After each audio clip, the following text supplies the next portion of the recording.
All right, so here we go.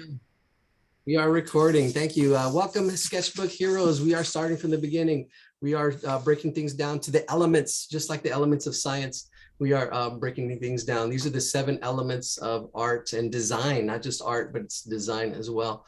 And there is a difference between art and design, but that's a lesson for a different day. So the elements and the principles, but these are the elements. So we've got line, shape, form, texture, value. Those are the important ones. And actually, really, when you're starting out, it's really just about line, shape, form, and texture. We're going to create this little layout so you can kind of see the journey that you should be going into. And it's really exploring line as your first one, and then going into exploring shape and exploring form, and then going into texture and then value.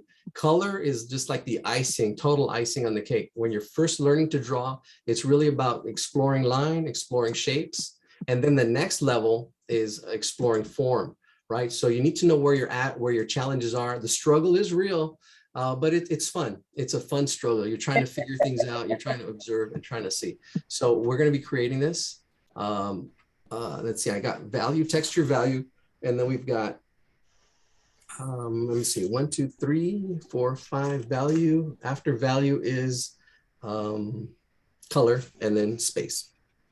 Yeah, color and then space. And value is a part of color. So it's interesting. And if you look around, you see everything is all made up of these elements in art and seeing them. So there's one example. Here's another example. You can see all these are done by students. My students' examples, I should have brought them, but they did the same thing. And we're going to be doing this tonight. And I like the way this is set up because this is almost like think of it Monopoly, like you're going on the journey. And we're going to do it in my order. So we're going to go line, shape, form, texture, value, color, space. So you can see where you're at on your journey, right? In your journey of learning to draw and learning to master this. Because once you master these or understand this and by copying and tracing and doing what you need to do, then you can go to the next level, which is, telling stories, and you can still do it while you're learning this stuff, but you need to know where you're at and what you're struggling with, and know that, okay, if you're struggling with hands, hey, you're learning to draw hands, but first you want to struggle with this stuff first, and then go to the hands, because then once you understand shapes and form, you can look for those when you're drawing hands and you're drawing people and you're going to more advanced, you're learning about proportions. So welcome to all you new people. And let's see, there we go. Let's take a look at some more examples. And then I'm going to show you how to break this down, and we'll do this tonight. You can see, here's another example, Just doing it for fun. There's also 2 kinds of drawing. There's drawing from observing, and there's also creative drawing. A lot of stuff's creative, drawing from your imagination, drawing from what you know. And that also is important to know. All right, so let's do this. We're going to get our paper. You will need a ruler. If you don't have a ruler, you can just use a straight edge, or we can actually fold your paper. I'm going to fold my paper. So here we go. Let's stop sharing.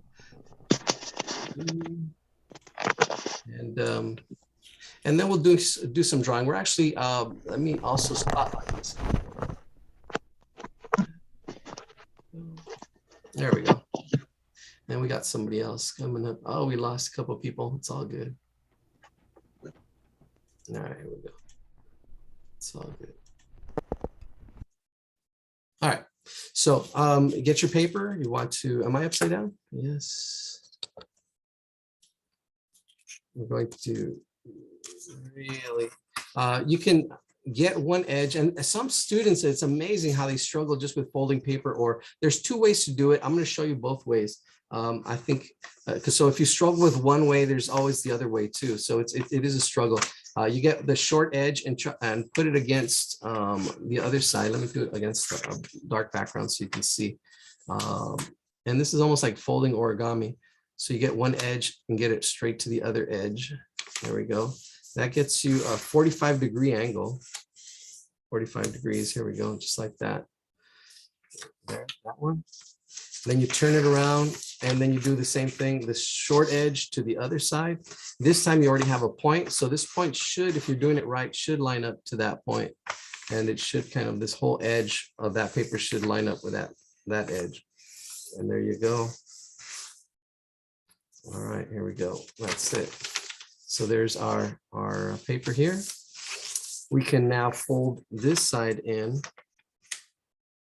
And there we go, that way. All right, so I'm going to do it both ways. There's two ways to do it. This is the square way. The other way, you can actually use more of the paper when I use my straight edge. So then from here, we fold our paper in half. Fold your paper in half this way. There we go. That. And if it should line up, if it doesn't, that's okay. And then this time it's not in half. It should line up to that first fold. There we go.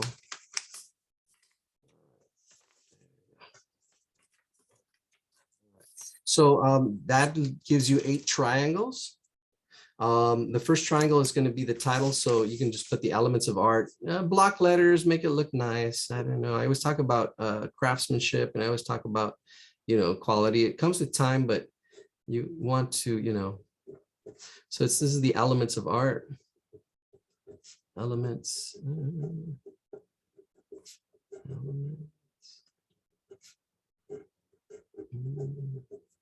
And then we're going to go with the first one. The first one is going to be line. Eladio, Yes. can you go back real quick? So after the third fold and you fold it in half, you fold it in Yes. half, just in the square portion? So, okay. So the first was fold it, the triangle. Uh-huh. That way, fold this triangle. Mm-hmm. And then from there, I folded it in half this way. Oh, And the third one, yeah. the third one you did on from The last fold, yeah. The You last did- fold I did was this way. okay. That one. That one, yeah. And I lined it up with this other fold that's on this side. It should be like a square. Actually, it is a square. It's a perfect square. Yeah. I'm gonna do it in pen and with a straight edge right now. If I can find it. Well, actually, I have a yardstick. I'll use my yardstick. So I'm gonna do it twice, so people can go out and explore. The first one is, and actually here, if I have my yardstick, I have my yardstick. I don't know where my ruler's at. There's an old yardstick. You can get a straight edge. I'm going to use this just to make a square like this around it. And this will help you see where you are with your journey. As far as learning these elements and principles. Some of you are advanced and are ahead, which is fine. But this is it. All right, so here's our elements. The first one is line. Then it's shape. Hey, Eladio, Yes. are you having this recording posted at the, Yes, this will be posted. okay. Line shape. Yeah, now that I'm back. Yeah, we'll post this. Line shape, form. And then that's the most important, line shape and form. And then we get to texture.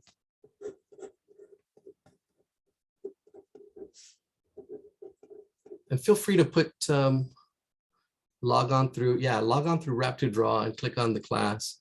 Where will it be posted? It'll be posted on wrap2draw.com. But actually, if you go to sketchbookhero.com, that's where it will be posted. All right, all our videos will be there. I'll be working on that this weekend, our 3-day weekend. So we got texture, and then value, which is light and dark. And we get to explore all these elements today. Value, and then we have color, and then we have space.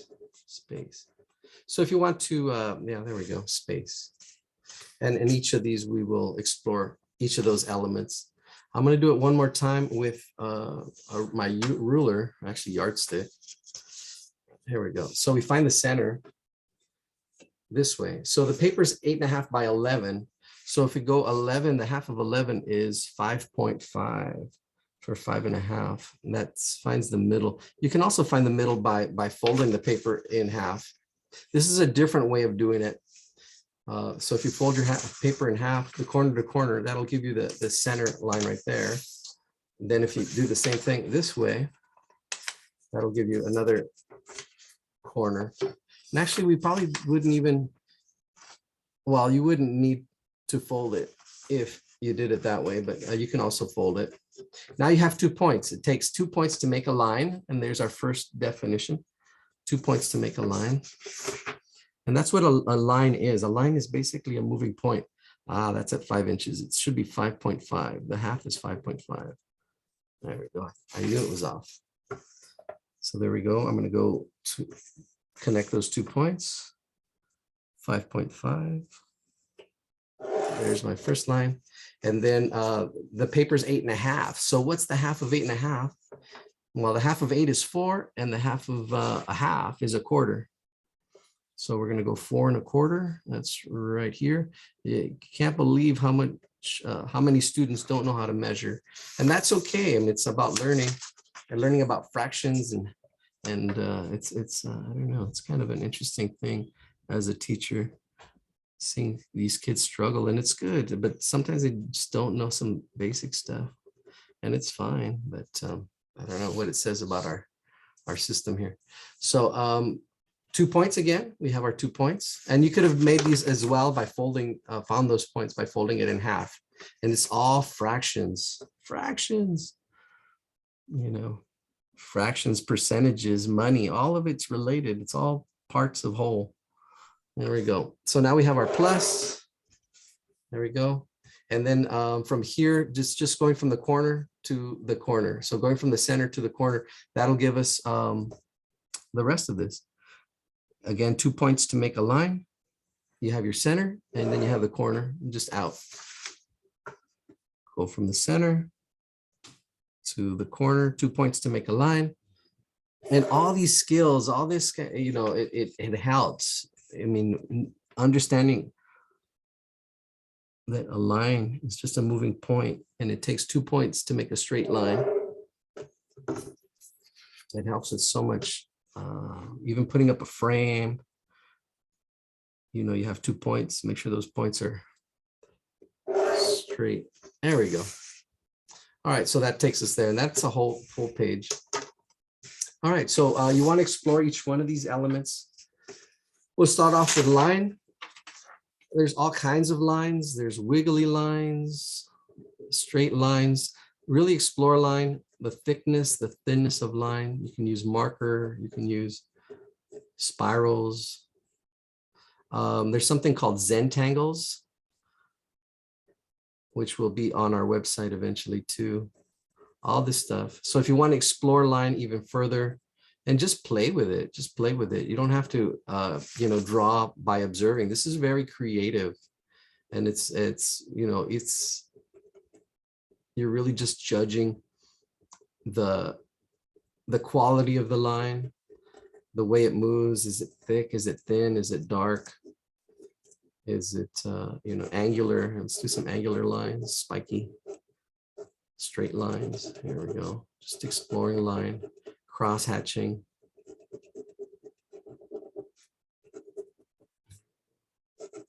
We'll spend, it's already going to be 7:30. We'll spend a good 15 minutes on this. And then we'll get into our first drawing. And we'll share out if you'd like. Yeah, we'll share out. We can share out. Just do line. If you want to draw something here too, even like a snake, make a story. And it's okay. You don't have to stay within these lines. I want to make my head of the snake kind of come out this way a little bit into the elements of art and design. Very free. You don't have to copy me. I did show some examples, and I didn't put the link. Let me see. I may put the link of the examples in our chat. Where's our chat? I lost the chat. There we go. Oh, we're back to 51. All right, there we go. All right, so there's some examples in the chat. So if you'd like to see some more examples, there you go. And I'll talk about each element. I will talk about each element. And it's a funny thing when I do my video line, when you're learning line, and scribbling. I mean, that's where a lot of people stop. They stop at scribbling. Why? Well, I don't know. Sometimes they scribble on the walls and parents don't like that. What are you doing? Stop that. Picasso says everybody's born an artist. The challenge is remaining an artist. You know, everybody's creative. Everybody wants to express what you're thinking, what you're feeling. But, you know, it's the challenge is staying that way, you know, it's expressing yourself. And, you know, it's very primitive, back to caveman days where they wanted to, you know, draw and write on the walls, to modern day where people are doing graffiti on the walls, expressing themselves. There we go. Here's my snake. It's a line. Well, actually, oh, that's interesting. Maybe I'll carry that theme all the way through this thing. Let's see shapes. Here's some triangle shapes on my snake as it goes through here. I had a student one year who actually did that. I did this assignment and they actually put the whole thing, made a scene. So I'm actually being inspired by a student right now. I just remembered him, how he did this. All right. Files are being backed up. So I have my lines, explore line drawings. Ooh, zigzag lines. I'm going to go thin and then I'm going to go thick as it comes down. There we go, thin and thick. And then thin and then thick. I like that design. And then just, you know, you can get carried away with it, get lost in it, lost in the line. That's where Zentangles. If you haven't done Zentangles, there's a great website, zentangle.com, that actually talks about it. And if you look at Zentangles, there's all these designs and you can just make spirals and make all these shapes and lines and fill up this space. So this is not observational. We're not really looking at things. This is more creative. And the snake, I can draw it because I've drawn snakes. There's just shapes, breaking it down into shapes. That's what I'll do right here, as it breaks into shapes.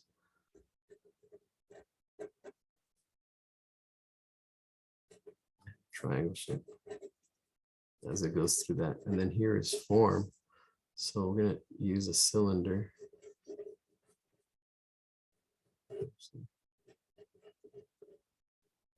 There we go, under form. And there's, I just totally skipped shape. I'll talk about shape a little bit. There's geometric shapes, which there's the three basic shapes. The three basic shapes are, you have your circle, which is, and there's the psychology of shapes and colors. You know, circle is round and I don't know, I think it would be more, I don't know, not to be sexist, but feminine. And then you have the square, which is supposed to be, I guess, more, I don't know if it's masculine or however, if they do have those shapes and properties. And then the other shape is the triangle, which is a lot more aggressive because of the sharp corners. All right, there we go. So those are the three basic shapes and everything else made up of that. So you have compound shapes when you start mixing the shapes or, you know, putting one shape, stretching these shapes, cutting the shapes, seeing how these shapes fit and what shapes make up other shapes. We've talked about ratios, the height and the width. Every shape has a height and a width. Let's do some more shapes. You can color this afterwards. I'm just putting shapes in here, all kinds of shapes. I'm not worrying about what and where, just putting little circles, squares. And this is very freeing because you don't have to worry about what it looks like. You're just worrying about. I'm using a pen. You can use anything, pencil, colors, crayons. It all works. Studying shape, line and shape.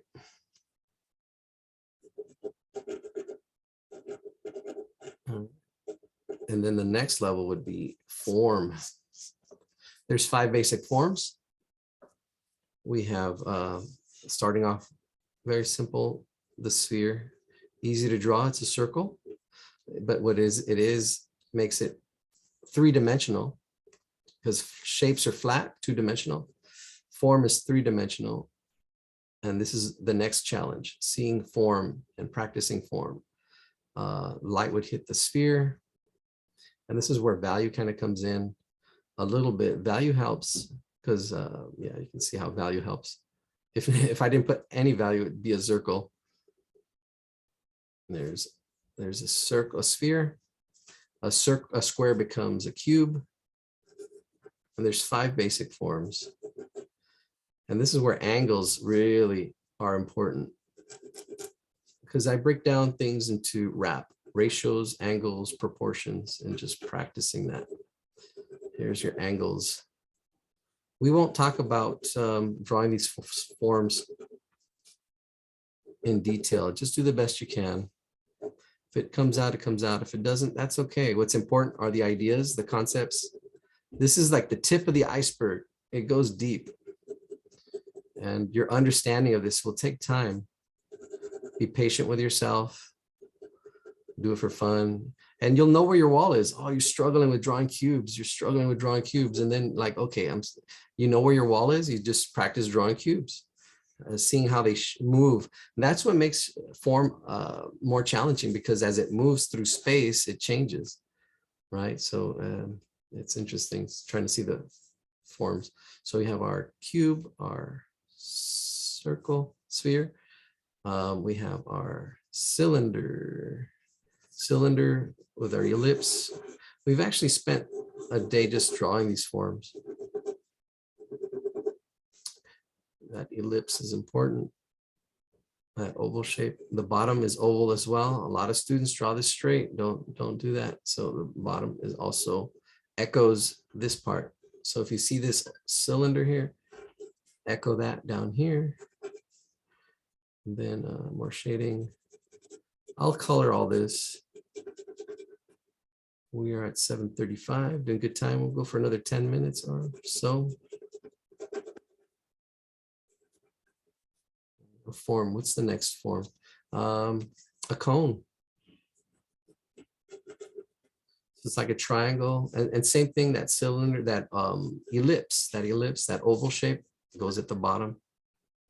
Now you can see it. It can be like this, or it can be the whole ellipse like that. All depends on your point of view and what it looks like. So you can see the bottom, or you can't if you're looking up at it. So now I'm changing the point of view or perspective of these shapes. So that's the last one is the pyramid. Also a triangle. And all this is just angles, triangles, 3 angles, different angles. The pyramid. There you go. Form.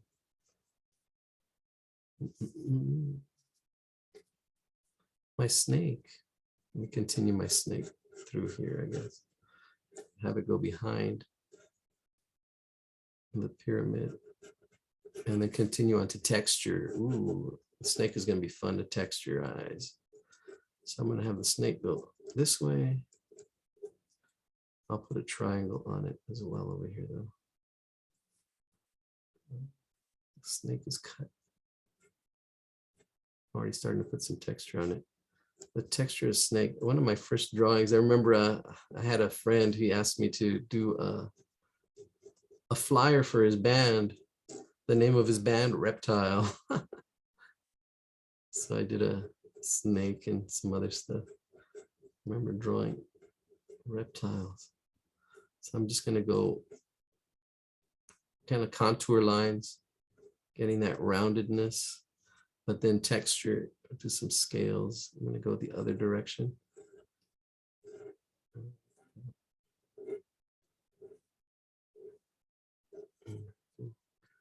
And I can add some more lines here. Texture.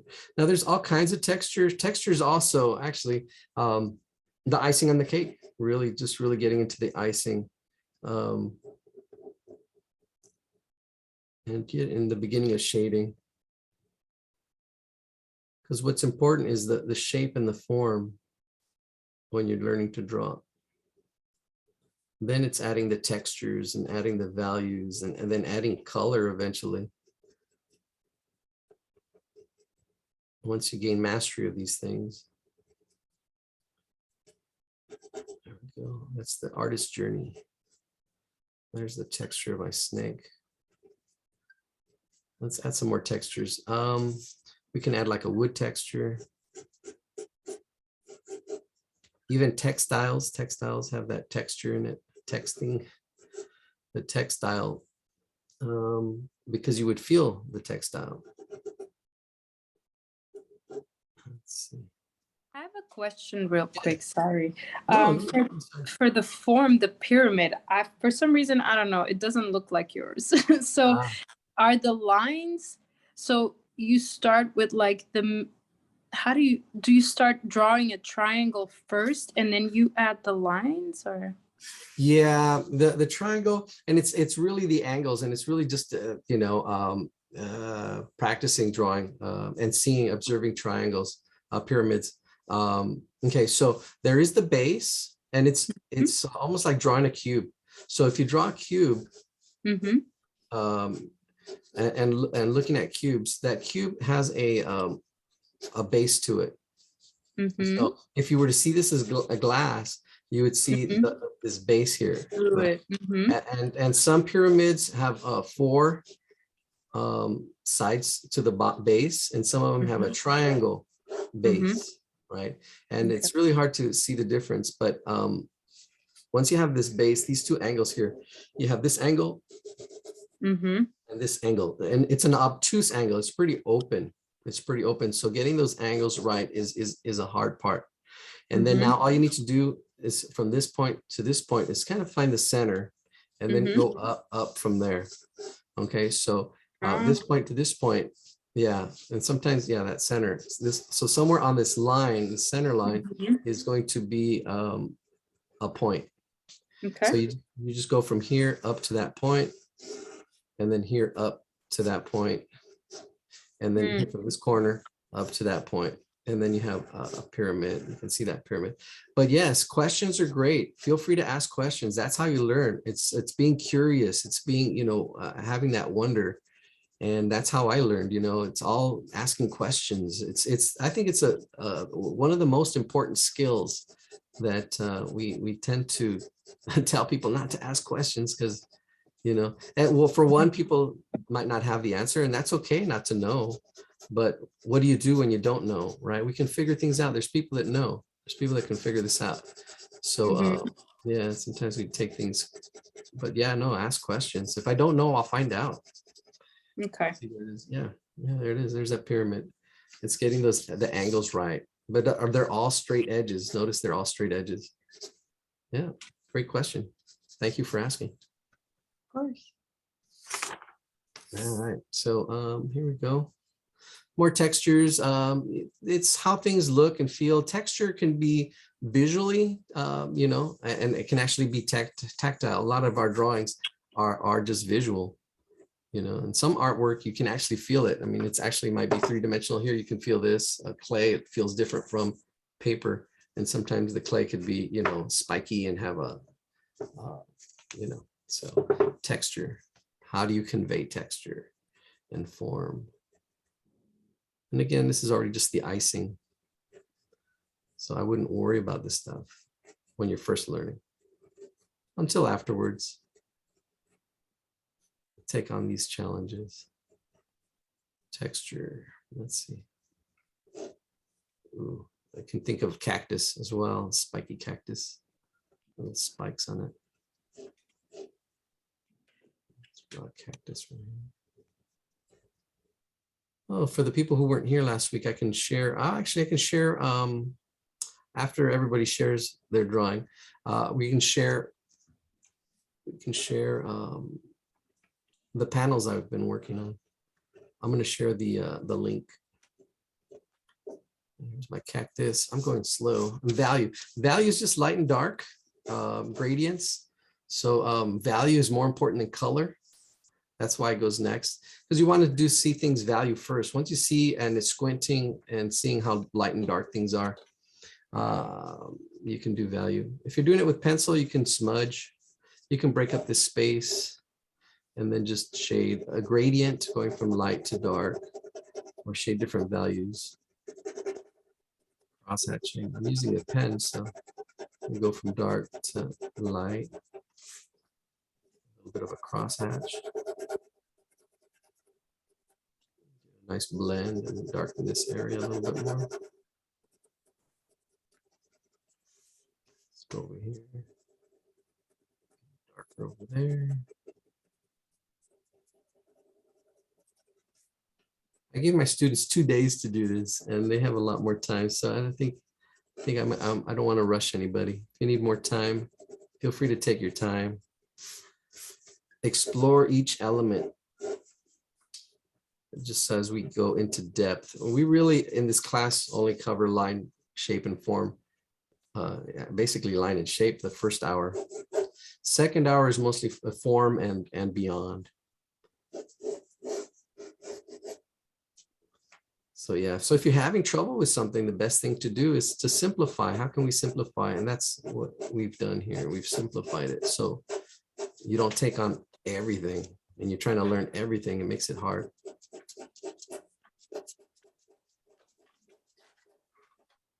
Cross hatching. Let's go dark on this side. Ooh, my snake.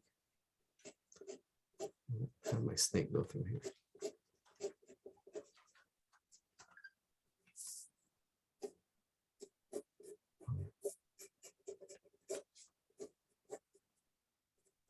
It's getting bigger.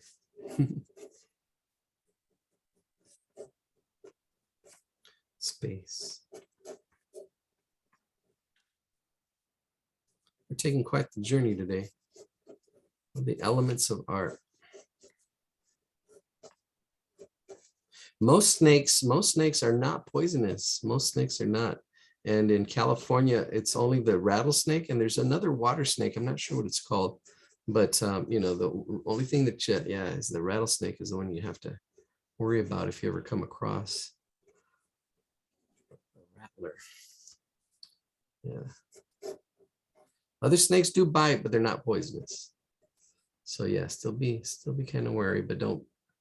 And it's that fear. Brene Brown talks about it, you know, stepping outside your comfort zone. Brene Brown. I've been listening to her. She's super cool. Is it a podcast?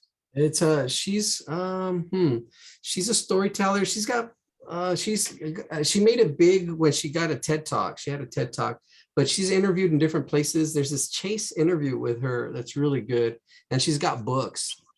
I don't know if she has a podcast, and I did run across something on her webpage that she had something for schools a while back. I have to look at it again. But I don't know if she has a podcast. I don't think she does. What does she talk about? She talks about being courageous, about shame, how a lot of times we get shamed, you know, and we stop, you know, that stops growth. So she talks about that and about being courageous and about creativity, how important it is, creativity, because even she didn't realize how important creativity is.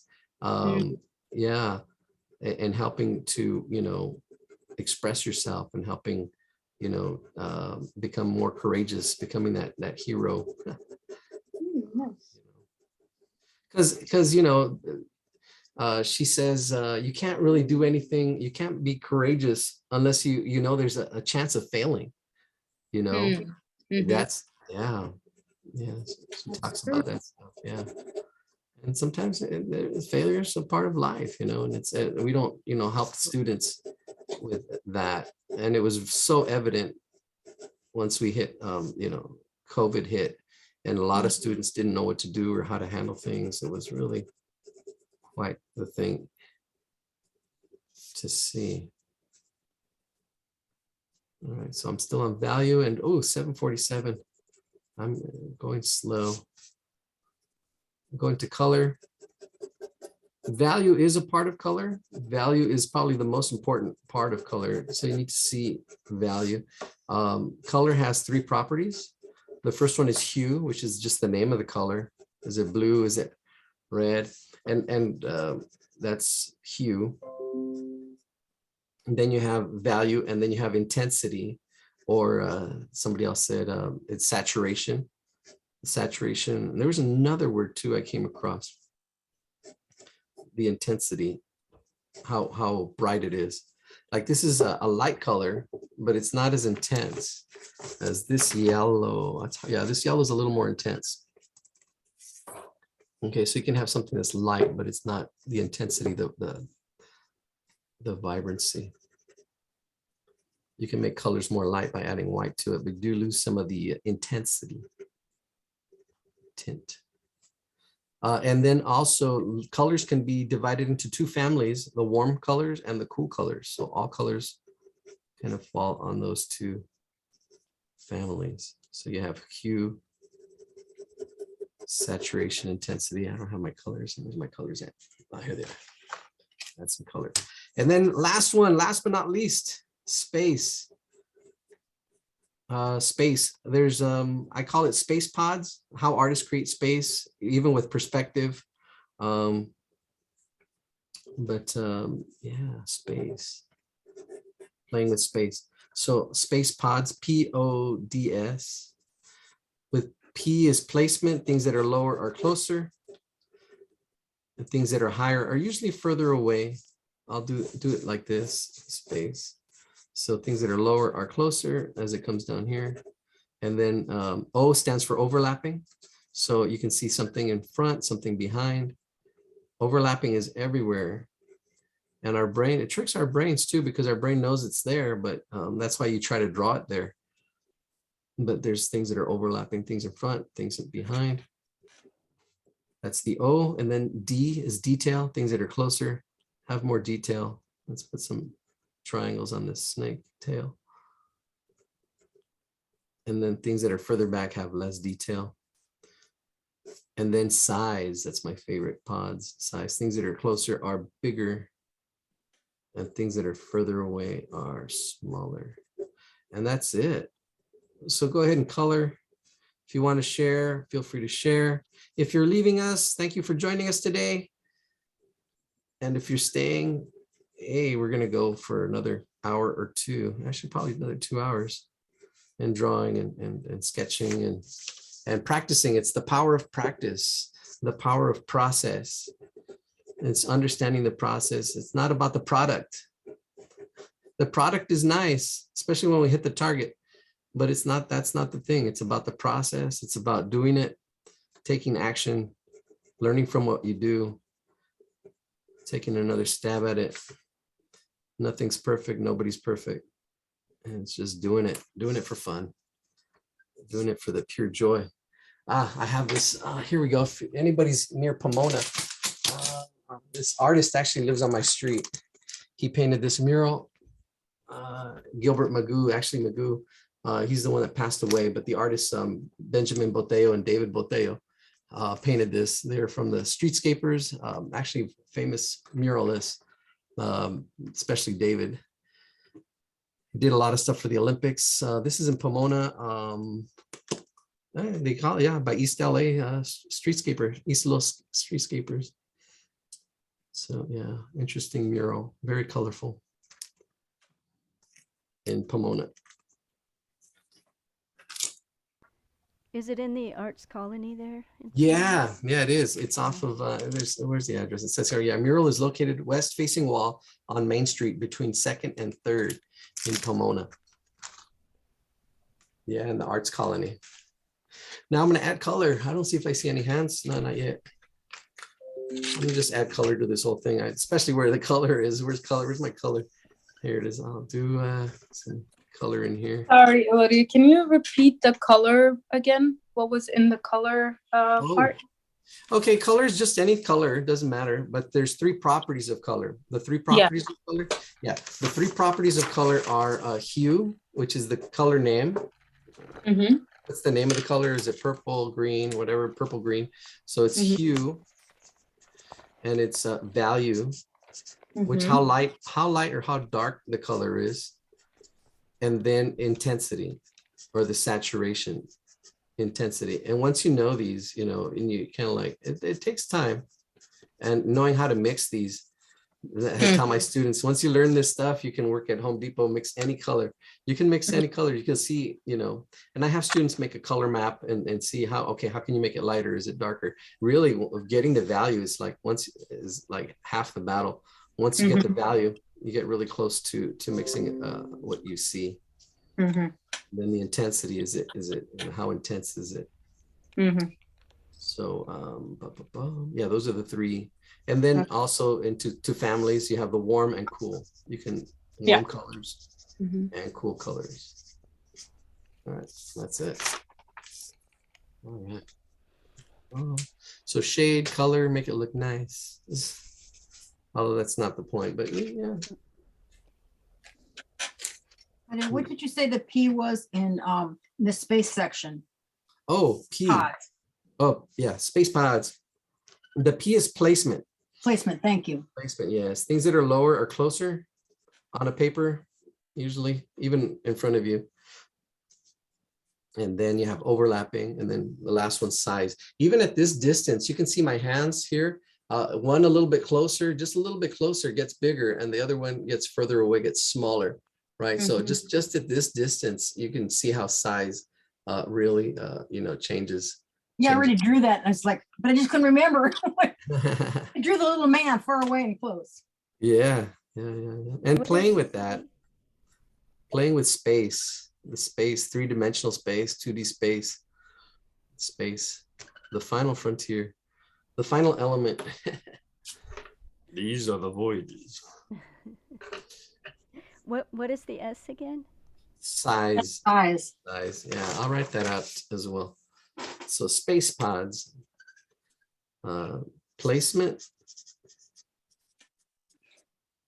overlapping, double P-I-N-G, D is detail, as well as atmospheric dissonance, detail. Atmospheric dissonance is as things go back, or they actually change, they not only lose detail, but they also change closer to the atmosphere color. So that things like mountains look bluer, and because that atmosphere. So detail, and then S pods is size. Things that are bigger or closer, things that are smaller, further away. Space pods.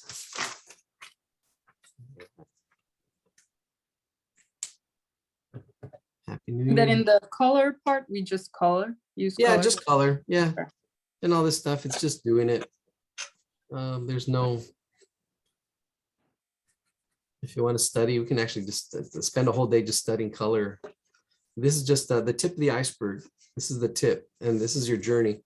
This is the Monopoly board. If you're starting on line, just exploring line and scribbles, and on my website, as I start putting it together, I'll have that exercises and stuff you can do. Nice. It will be some time. I have a question about Yes. color with saturation and intensity. Uh-huh. So when you have a colored pencil and you're doing it with different values, you're shading with different values, with that, are you changing the saturation or are you changing the intensity, Ooh. or both? Okay, so good question.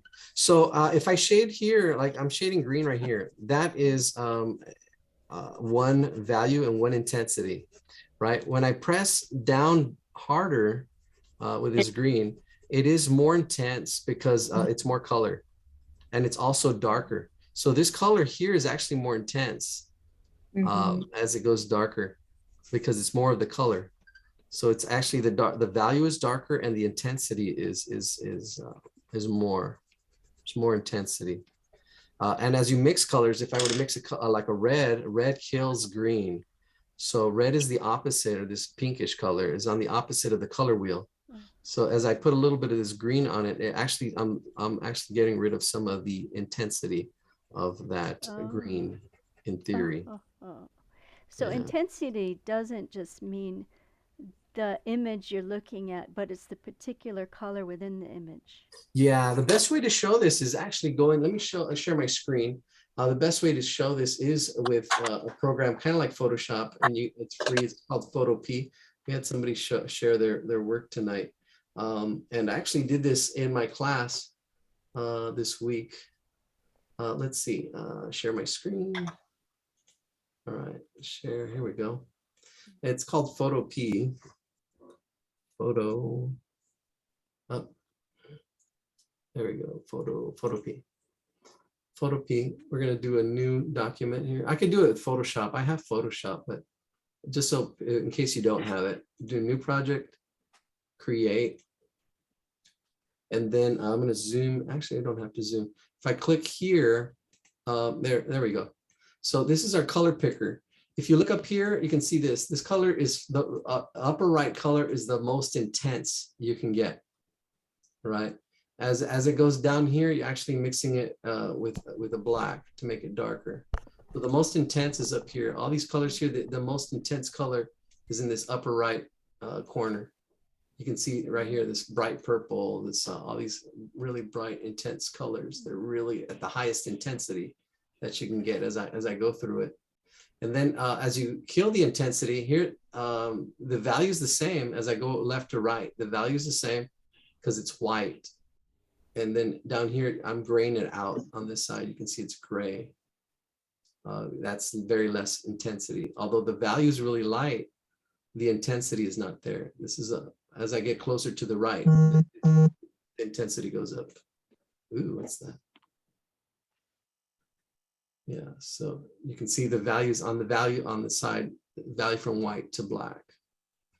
And then here, all these colors in the middle are muted. And then as you go more to the right, you get more intensity. I better be going, Eladio. All right, Josh, thank you for joining us this week. Good to see you as a regular. Take care, good night. All right, so yeah, that's basically the color, some of the color theory. There's other color pickers that are in the shape of a circle, but this one kind of makes sense too, the circle one. Oh, Procreate. Procreate has theirs in a circle.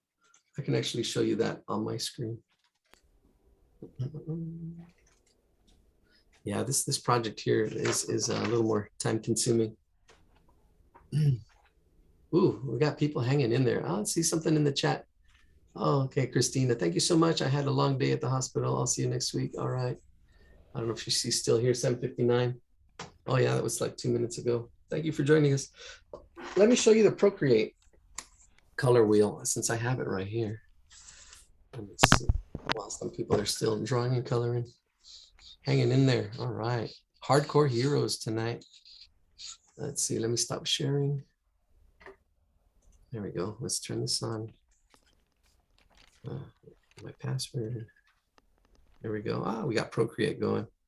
All right. So let's go into, I guess I might have to open one of these up already. These are my drawings. Here we go. Let's go to the color wheel. There it is. Yeah. See, they have it as a circle. So on the outside of the circle, let's zoom in. It's not as intense because it's from my screen. There we go. So you can see outside of the circle is the hue. And then inside the circle is on to the left, you have from white to black on the left. And then the most intense would be in this upper right part of the circle. You can see that this, you know, there we go. Same thing. The three properties of color. So the outside is the hue, getting the color on the outside. And then you have value on the left. And then the intensity on the right. Yeah. You can just learning to mix and find these colors. All right. Could you put the sorry, the URL in the chat for that if it's Oh, okay. This is Procreate. Procreate is actually a program that's, yeah, you're gonna have to purchase it. okay. Yeah, it's not. Yeah. The other one is Photopea. Photopea is free. Okay. Photopea is free. That's the one that I shared on the screen. All right, Michelle, enjoyed hanging out. I hope to join next time too. Thanks. Great, Michelle. Thank you for coming. Yeah, this can take a while to color and yeah. Let's see, where are we at? Well, let's unzoom. Let's So I'm looking out for hands if anybody wants to share. I'm not even coloring as much as I should probably can color a little more.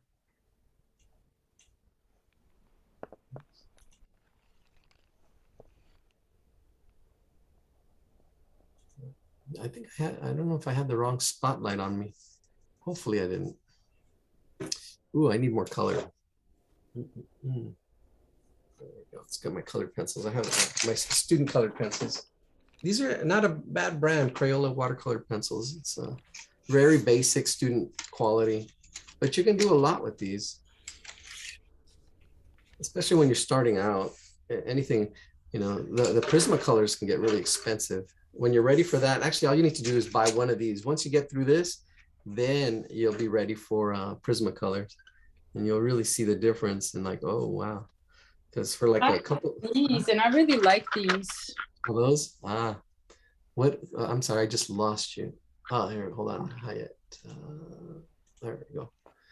These are really Woodless, nice. what's the name of the brand? I don't know. Woodless color pencils. Wow, that's nice. And yeah, I see. They're really intense. They're a little, they're not as dry. You know how certain like pencils are dry? This is a little like almost like a little greasier. Yeah, a little more Yeah, wax. it's not like these. Yeah. But does it come off on your fingers? No, it doesn't. Oh. Mm-mm. Yeah, that's so cool. There's like this art shop. I don't know. I'm in LA, so I don't know where everybody else is, but it's in Silver Lake. Uh-huh. And it's like a little arts and crafts store, and they have literally everything. That's where I got all my supplies, pretty much. Very nice. I was just in Silver Lake, and I was at where Disney actually lived for a while. His house, they're remodeling it. Oh, really? Yeah. I didn't know it was at Silver Lake. Yes, right near Silver Lake. And also their first studios, their Hyperion Studios is on here, Hyperion Avenue. Yeah, Hyperion. Yep. Mm-hmm. Yeah, so he lived near there. Oh, And I the didn't know house, that. yeah, I took a picture of the house actually. Ooh, let's take a look. Oh. I have a picture of it. I was just there. Let me see. Where in LA are you? Where in LA? I'm in Northeast LA, near South Pasadena, Alhambra. Oh, okay. So I not was too there far. earlier today. Yeah. Nice. Let's see. Where's my picture? Oh yeah, this is it. It's right away. There it is. So this is the Disney house. There it is. They're remodeling it right now. Oops, I just lost it again. But it's my first picture. It's that rehabilitation of the bungalow will restore the exterior to a 1920s period. Appropriate. Yeah. And it's located, let me see, if I can. 4406 West Kingswell Avenue. Okay. Kingswell, yeah. Hmm. So, yeah, Walt moved to Hollywood from Kansas City and lived with his aunt Charlotte and Uncle Robert here. He began a storied film career, building an animation camera with dry goods, boxes, and spare lumber. The house, known as the Charlotte and Robert Disney House, is Los Angeles Historical Cultural Monument, HCM number 1132. Nice. Yeah. I think there was a movie about him, no? Oh yeah, there's been a few. There's a I've few. watched it, and it kind of like, yeah, it showed everything, like how he started. He went like bankrupt. Yeah, and he one or really two believed in his times. ideas. Yeah. He always put his money into the next bigger thing. He always kind of like grew Right. it, you know? Yeah, and then he Disneyland, and then from there he put all his money to Disney World, and Mm-hmm. really neat. Yeah, engineering, imagineering it and making it a reality. Yeah. Well, he did it. Yeah, he did. And they asked his brother, because he passed away before Disney World was finished, and he goes, "Oh, isn't it a shame that he didn't get to see this finished?"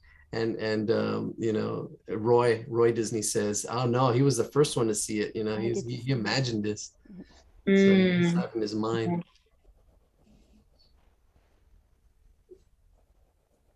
Yeah, the power of imagination. It's a great skill.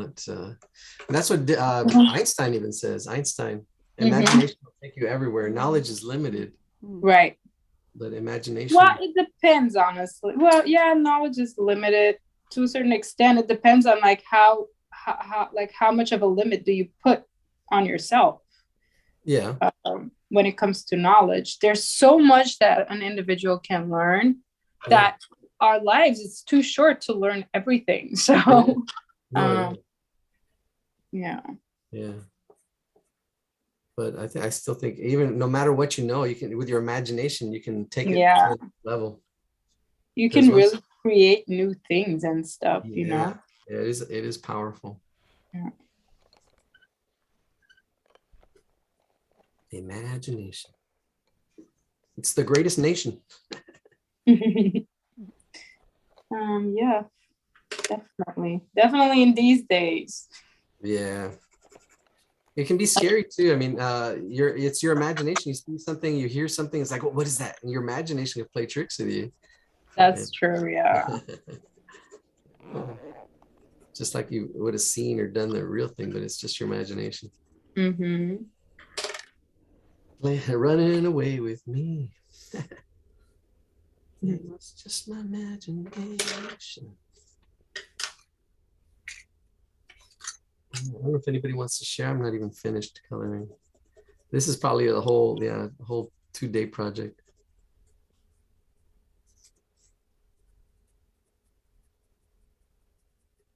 So there's the map. Some people, you can see where you're at. So if you're just exploring line and just making lines, this is where I would, if I were to do a video, I would show a little kid writing on the walls and scribbling and stop that. And guess what they do? But you can explore line, the love of the line, the way it moves, the way it flows. Just creating lines and exploring line. Orange lines here. Also, line has a meaning as far as like drawing. Where do you draw the line? Where's that edge? Shapes, flat shapes. Everything you see is made up of shapes. Learning to see those shapes. In the texture one, what was the difference between textures? Okay, so it's basically textures which you can see and feel. Sometimes it's sometimes it looks like this cactus. It looks spiky. You have spiky texture, but you know it's mostly visual because I'm drawing it out. You can't. I'm not going to poke myself. But yeah, it's the visual tactile feel. You know, of what it would look like and feel like. You know, that's the texture. There's smooth. There's all kinds of. Is it glossy? Is it wet? What kind of texture? It can be actual, like you can put varnish on something and make it look wet and shiny. That's part of texture. Is it smooth? Is it rough?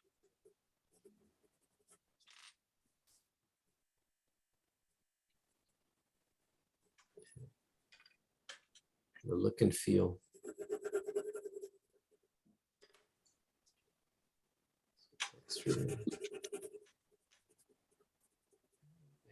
We'll go for another. I don't know if anybody wants to share out. Just checking in. Somebody have not been here for a while. Please don't stop. I'll be with you all next week. Awesome.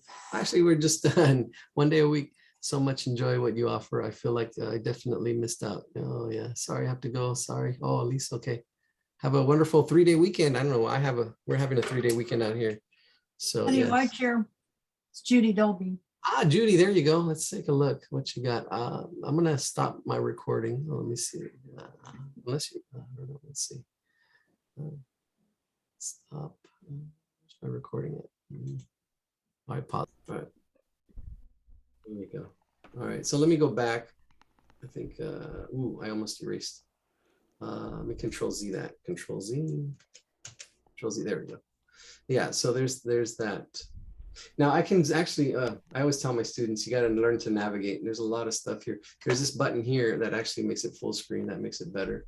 And then I can make this smaller, and then I can zoom in because I'm actually zooming in. Here we go. Let's see. There we go. There we go. So you can see what's going on. Yeah.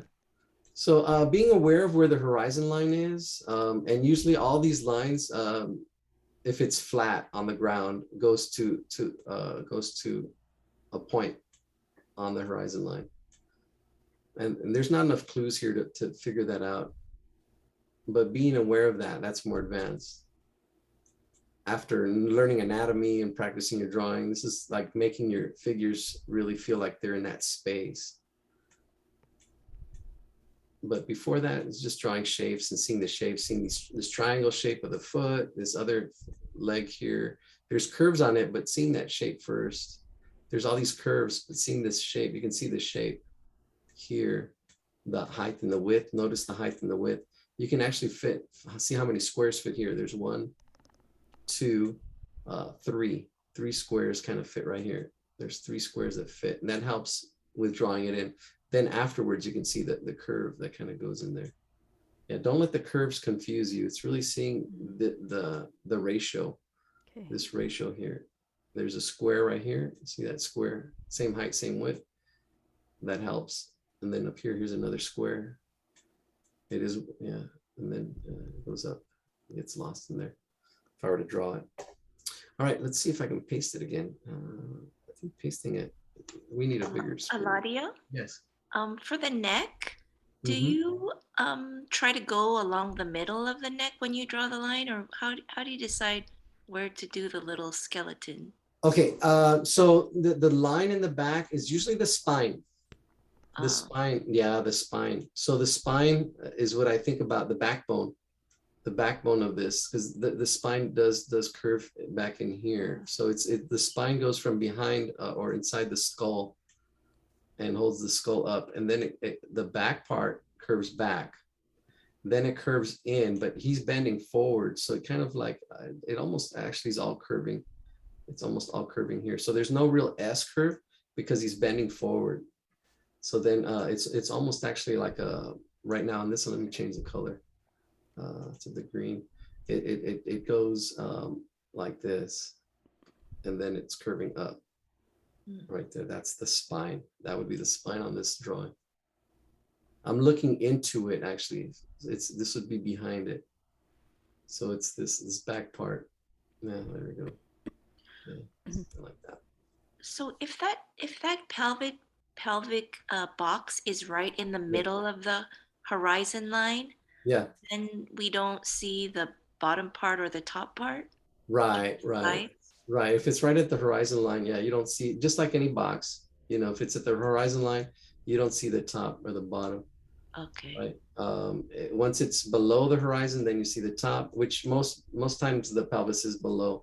So you'll see the top, right? You'll see the top just like that. Mhm. And if it's above your horizon, if somebody's jumping, then you won't see the top. You'll see the bottom, right? You'll see the bottom because the bottom will be like that and they're jumping up. Right, so you'll see the top, you'll see the bottom of that box.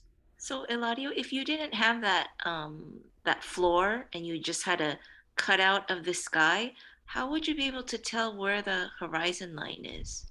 Well, there's a lot of other, if you didn't have the floor,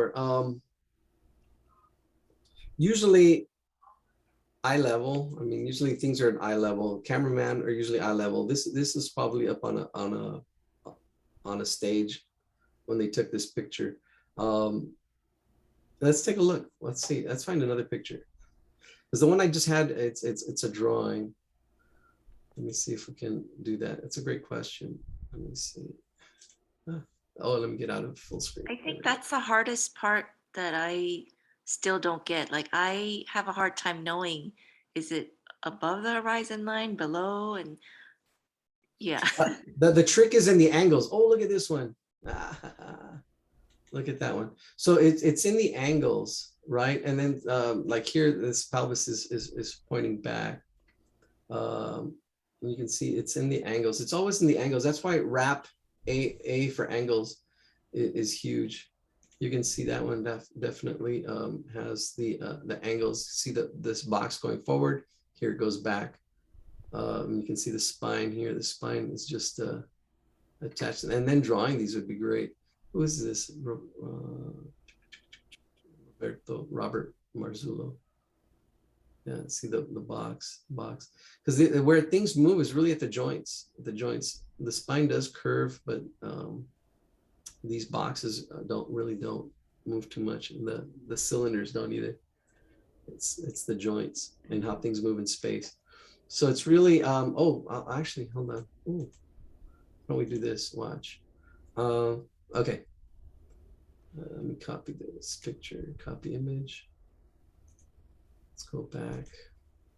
Check this out. Control V. There it is. Ooh, it's huge. That other picture was small. Let's start a new one. File new. Okay, create. I think we'll do it to that. Yeah, there we go. Paste. Yeah, that's it. Oh wow, that's crazy. This program knows the size that I have. Okay, so let's say here. So this you can see this is going out that way. Yeah, this is below our eye level. Eye level is usually, and you can see here, you can't see the top of this, and partly because it's actually curving, and you can actually see the bottom. So it's really curving. Oh, here you can see this one, and this is actually, I don't know, when they drew it, I would have probably drawn it. Yeah, see, it's hard to find it because usually these shoulders would line up, and this pelvis here, this box actually should probably be going back into space this way. So I would say this is wrong. I would say this would go more like this, and this angle, that angle there, oops, that angle there, and then if you wanted to show the bottom, yeah, that shoulder. See, the shoulders aren't lining up. Unless this goes up, this could go up. Well, doing it from photographs, but copying this, the more you do it, the more you see it, and like, oh, okay. Because even this box here is not really in a good perspective. I would probably lift this up a little bit more. The angle would probably be up a little bit higher. And go that way. And then this line would connect to it way pretty far. And then this angle would probably come down a little bit more. Because, yeah, this angles would be up that. Yeah, this would have to go up even higher. This would be higher up too. This would be lower. Because perspective wise, these lines actually have to, if they do meet, it looks like they're going to meet pretty high. This would actually have to be pretty high as well, or really close to, yeah, parallel. Let me see, I'll show you, hold on, let me do it this way. Let's do it back to blue. I would go from this point to somewhere up here. There it is, that way. That's too high. This point to probably right about there. Yeah, that's better. Then I go from this point and almost parallel, because it's going to be really far out. This would be really far out because it would need to catch up. I would probably go right about there. Yeah, that's good. It needs to close up because this eventually needs to go to the same horizon line. These 2 points would have to go, even they can go all on forever and eventually hit that top line. So this would actually have to be lower. I would probably do it right about there. Same thing with this line. I'd probably go right about there. A little higher. Higher is better because then it means these 2 points meet. And it's the challenge is because it's off the paper itself. It's off the screen. There we go. Yeah, so these 2 points would eventually meet the horizon line, which is off our screen. And then see, this line is going down too much. So it actually would be closer to being parallel to this line. But it would also connect to this line. All these lines would eventually connect over here. So they should taper. Now, as you look at this, you can see how it kind of like, so if this is the point, it probably goes down too fast. It would be a little bit more that way. There we go. You can see that looks a little more solid as far as shapes. I would bring that down this way. And you could have a third vanishing point below us. So usually straight up and down is good. There we go. And then this point would go back up in here, up to that. There we go. To that vanishing point. That's a lot more solid. See, now this form back here is a lot more solid. The angles were a little off. And they must have just, not paying attention, because it's hard to focus on everything. You can really only focus on one thing at a time. So this is definitely an understanding of perspective helps. And this is definitely the next level. So those of you drawing, just copy what you see. Just copy what you see and just listening. We get down to 15 hardcore heroes hanging in there. Yeah, just draw. Practice drawing, even if you're just hanging out, drawing these forms and figures. Even tracing, just like I'm doing here, tracing, and how it's broken down. You can see the structure. This is construction, and then just putting the muscles on top of this, the deltoids, and understanding how this chest would stick out and come back in, right? And you can see me kind of like, constructing it now, because this artist deconstructed into the forms. Now I'm constructing it back, and this would be more of a sphere. The face is facing down, the eyes would be there, the nose would come down, and it would be a little bit foreshortened. The chin is below. Then the trapezium. This is the trapezium, knowing the muscles. And this is fun, just fleshing and going backwards. Yeah, you can see that. The angles, the form. Let's find another picture. Yeah, because here definitely, you can see it like you're looking down. This one definitely, this character looks like you're almost looking down at him. You're not looking up at this. And actually, there is a bit of foreshortening, right? Where the top is bigger than the bottom. You do get that sense of space. See that? This is where it really, you can see where the feet are. Notice how this foot is smaller and this foot is bigger, right? There's a lot of foreshortening going on, and this leg coming out, right? So, I mean, their proportions are getting, changed because of the space.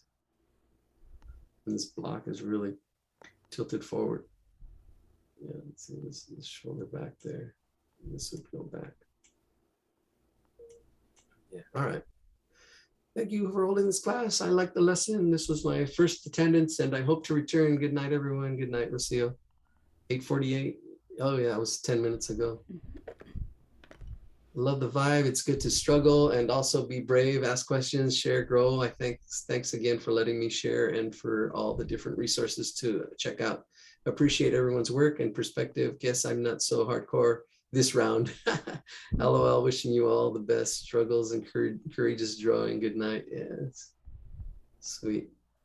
All right, cool. That's some of the comments. All right, let's find another picture. Yeah, this is definitely a little more hardcore. We are really breaking this down. And it's best just to practice drawing like this, not even worrying so much about perspective and the next level stuff. You should just really be drawing what you see. And then the next level, I mean, we're really going into like the next level of figure drawing and the muscles. And I don't know how far you go is really up to you. And if you're not, joy is solving problems that you want to solve. If you don't want to solve this, it's like, but if you really want to get to this next level of drawing anatomy, look at this. This is, yeah, you can see these are great studies. And here you can see how they break it down to, this is 10 seconds, 30 seconds, 2 minutes, time drawing. They're just getting the gesture, the lines, the flow. It's good to study other people's work, how they're breaking it down, how they break it down. That's interesting there. At this point, for me, studying other people's work, I'd learn it wrong, I'm sure, because I can't tell what, can't tell what they've done that's off. Yeah. It depends. Let me see. There's Proko has a lot of good stuff. Let me see. Figure drawing. I'm gonna put Proko. See what comes up. Proko. I would say Proko is good for figure drawing. Let's go to videos. Here it is. Here's Proko. How to approach figure drawing, a guide for taking, yeah, this is probably a good one. Is Proco a from, person? yeah, Proco is a person now. That's his name. He's got a whole website. And I've met this guy here. I have his book. Where's my drawing? I have it here. Oh, there it is. I see it. He actually signed it for me. Vandruff. This is his sketchbook. So that's this guy that's right here in the cartoon.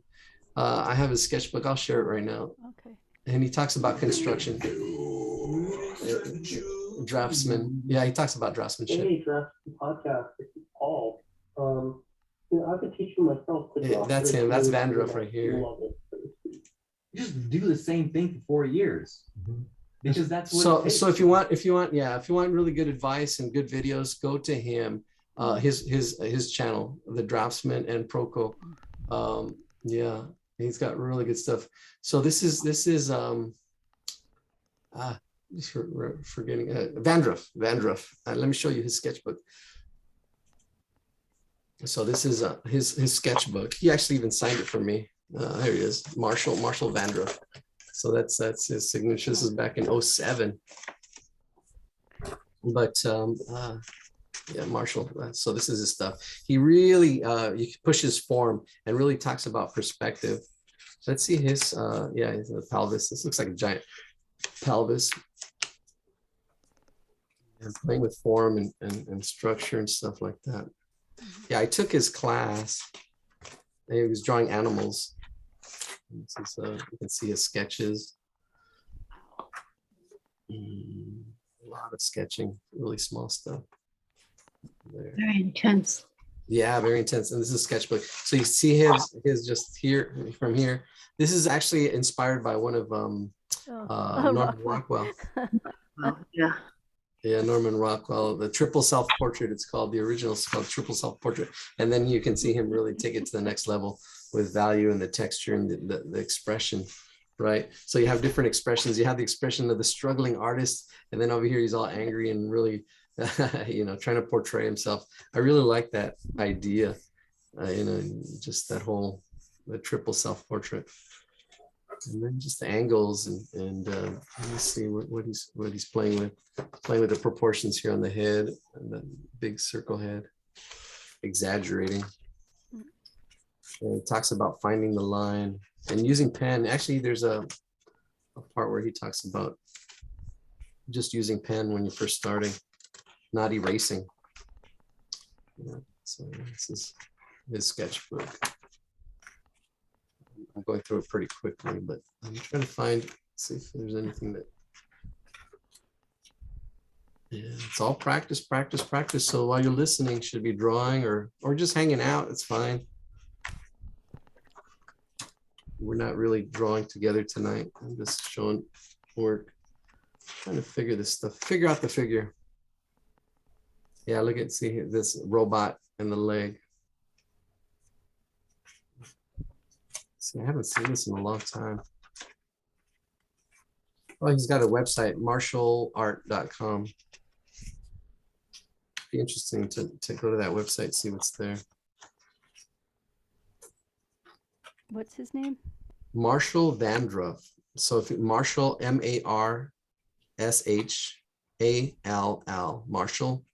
marshallart.com, Marshall Vandruff. Yeah. He's in Southern California. He's around here. And so is Proco. You can see his value studies. This is a value, how light hits the form. Really solid form, really solid drawing. He's a draftsman. That's what that website. And he even before he did that YouTube channel, he really talked about draftsmanship,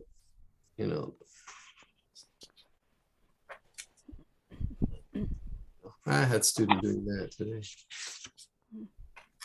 Let's see his sketches, really loose sketches, all these horses and stuff. He does a lot of horse drawings.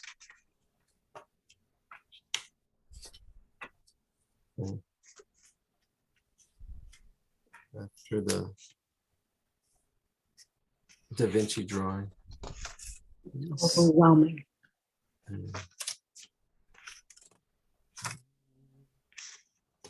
Oh yeah, the arm study right here is really nice. Yeah, you can see it break it down into forms. See, he's breaking it down. constructing it. And it is practice. It is the practice. Let me see. That's what I'm looking for. Because when I took his class, yeah, because he understood the form, but then how the form moves in space. Yeah, once you understand the form and then understand perspective and marry the both, then you can actually create these figures moving in space, because you understand the form and then you understand space and how it changes in space because of the angles. Your angles, which angles to watch for, the angles of the shoulders, the angles of the pelvis. Just look for the direction. And actually that would probably make more sense as I'm thinking about it. We'll look at a drawing and look at the angles, because it's actually more important than the form itself are the angles. Yeah, let's see. Let's see, it says Marshall Vandruff was born in 1958 in Southern California and has lived there ever since. After a career as an illustrator, he began drawing in sketchbooks in 1997. You can see his other work at marshallart.com. Marshall teaches. His recorded lectures and demonstrations are available at draw123.com. Ooh, interesting. Oh, let's take a look at that. All right, so let's take a look at, share my screen again. Let's see, here we go, screen 2. Let's try one more picture. Oh yeah, here's the Marshall video. That's him right there. And then they have good talks. Yeah, I don't know if you want me to put that in Draftsman. Yeah, this is Draftsman. The holidays. Another website, yeah. I'll copy that and put it in the chat if anybody's interested. All right, Juliu, thank you for teaching this. This is my first time. Enjoyed it. Hope to see you next week. I hope to see you next week as well. There's that one. That's the Draftsman. And then the other one's Proco. Proco head. Yeah, he does. They really believe in the Loomis head drawing and the Loomis drawing.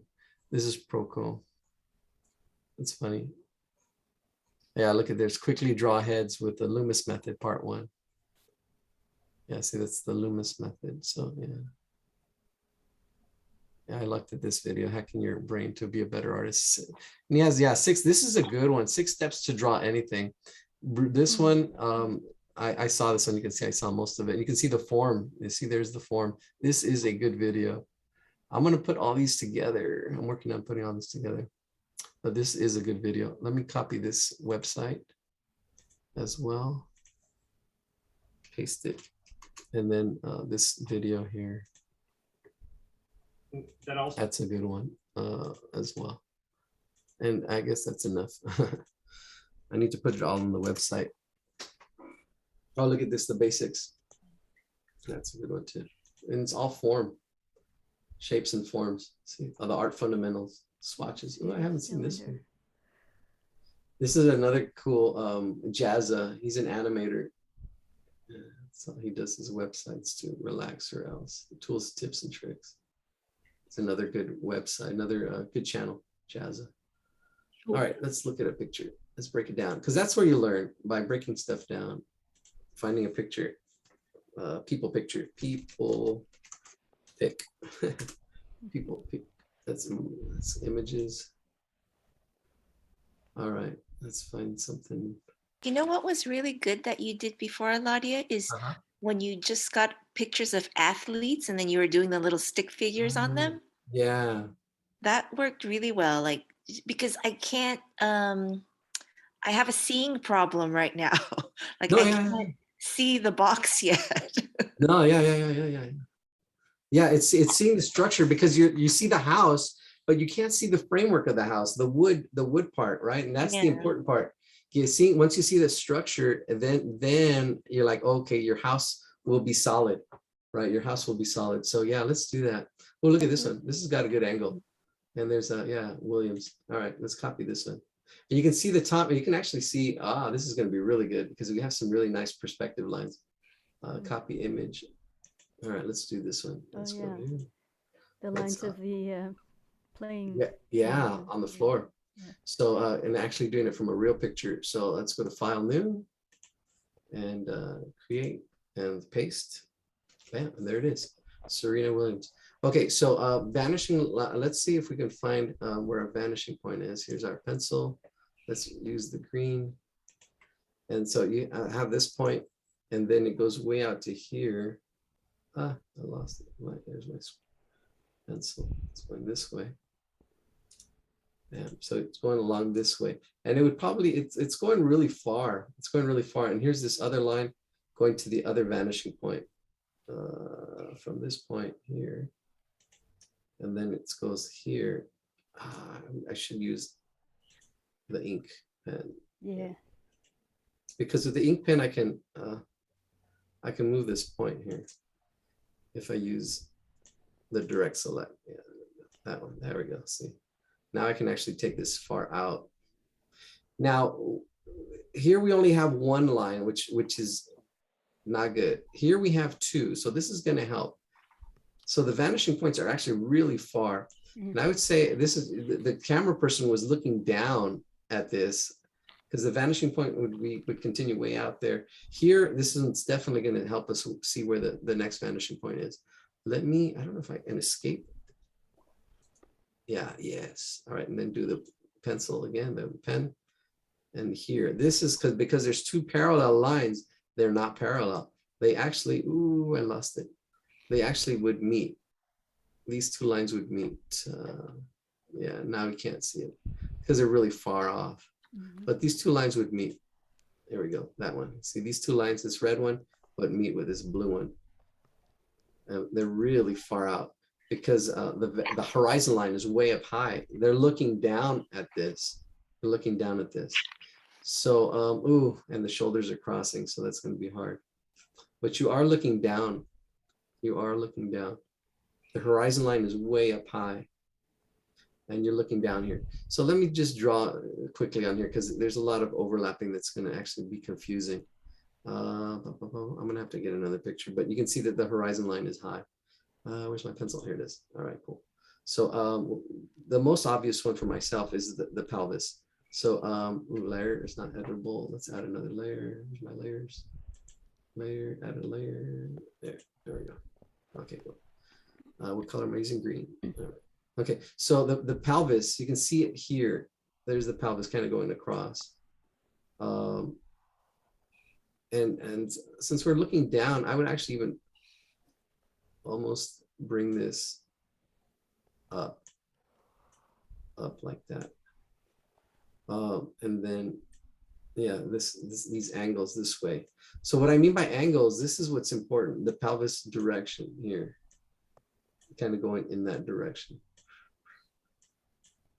And perspective kind of goes out the window because the body's moving at different angles.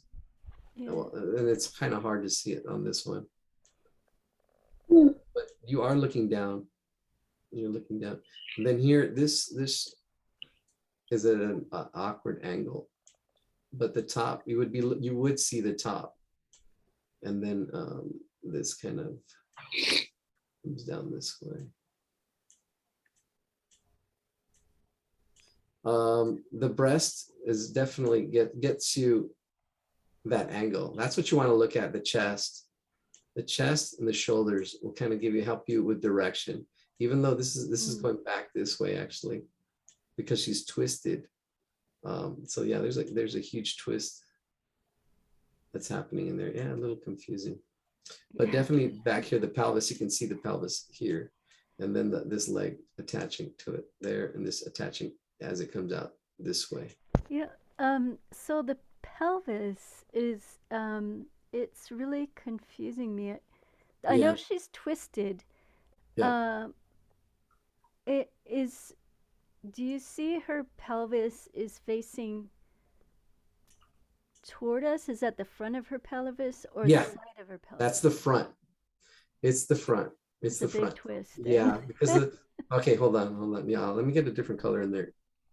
Let's use not red. Let's go with, I think, yellow. Let's go with a bright yellow. Yeah, here we go. Okay. So ooh, just lost it. Let's go. I didn't okay it. There's the okay. Yeah. So the reason being is this leg here. This leg, you can see it coming out this way, right? And it's attaching, and this leg's coming this way here, right? So and now you see all these lines. That's good. Let me see. Let's get rid of these lines. What layer am I? Oh, here it is, layer 2. That's it. Let's do a new layer. There we go. Okay, so yeah, this leg here, because where the pubic area is that's the center, right? That pubic area, and then yeah, that connects there. And then you have one leg here, which I can actually see the cylinder, and then this leg here, the cylinder. I would actually even draw the cylinder back this way as a cylinder, seeing the cylinder shape. And it's away from us, so it's curving this way. If I were to see the top of this would be the top of that cylinder. Oh, okay. Right, and then this cylinder is going away from us. Wow. And then here I would almost say this is almost even at our eye level with the way the angle is, the way it's coming out. I don't know if I would probably even draw here. You would see the top of this. Yeah, this cylinder here. These are all cylinders. That one. So the pelvis, Ooh. yeah, and it's not an easy picture either. She's got big hips here. See, so the hip is right here, and actually, you know what it is studying the skeleton. That's that hip and that hip is right there. That'll give you definitely the that angle, and that kind of helps with this bottom angle here because it would be parallel. Let's do that a different color. Purple. Let's go with purple.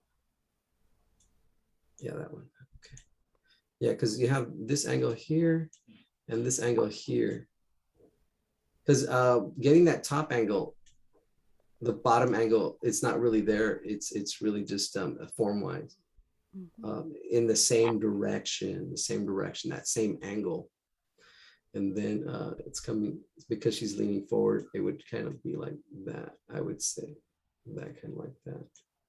So Eladio, when you're drawing that box, for the top of the line, do you use the waist, and then the bottom, you use the bottom of the pelvis? Yes. Okay. Yes. So the top is where the it's kind of like a butterfly shape. The pelvis is a butterfly shape. So and then it actually comes in, and there's inside there's there's like the coccyx. The coccyx is back here. So in this cube here, in this Wow. So it would be there like that. Yeah, that's pretty much it for this one. Ooh. Can you see that? I am so tired. Let's find another picture. But that's basically it right here. So let me see if I can shade it in so you can see what it would look like. Let's try a different color. Let's try so you can see the different sides of the box. Let's do blue. So this side of the box is right. Ooh, that's black. Blue. Okay. This side of the box, that's a dark blue. That's this side right here. And then there's the top. The top will do yellow.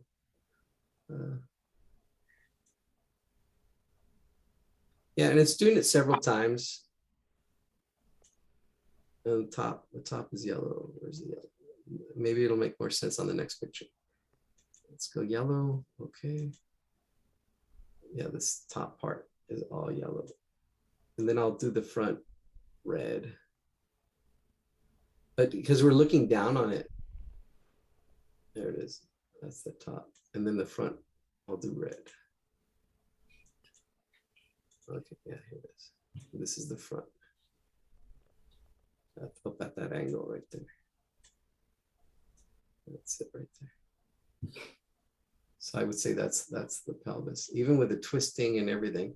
And the top one is a little bit harder to do because it's more in, if I do the top yellow, it's right at our eye level. And the top would be like that. I would say that's actually going back this way, the shoulder. I'm aiming for the top of the shoulder to the other shoulder. and it's going back in space. Mm. And then here, this blue side, let's do the blue side. Right here. Blue. This blue side, there's a little bit of a twist, but it kind of comes down here. Yeah, I would say like that. And you can see this is actually, I don't know, this is another form because she's twisted.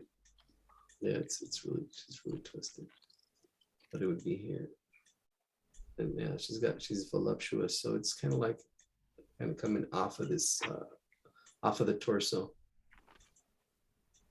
And I think maybe the shoulders might be going back a little bit more. Really, she's really popping there.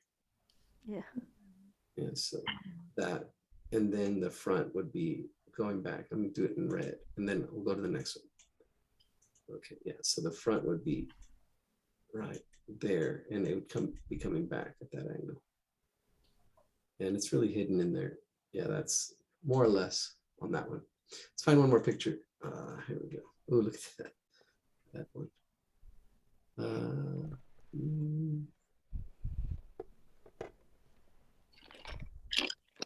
Let's see. Yeah. So we're really being specific, and it's really interesting. There's a saying in educational circles where you start learning more and more about less and less until you know everything about nothing. So yeah, this is very kind of like we're going. So those of you hanging in there, we're learning more and more about nothing. How many people we got? We're down to 8 hardcore people. That's awesome.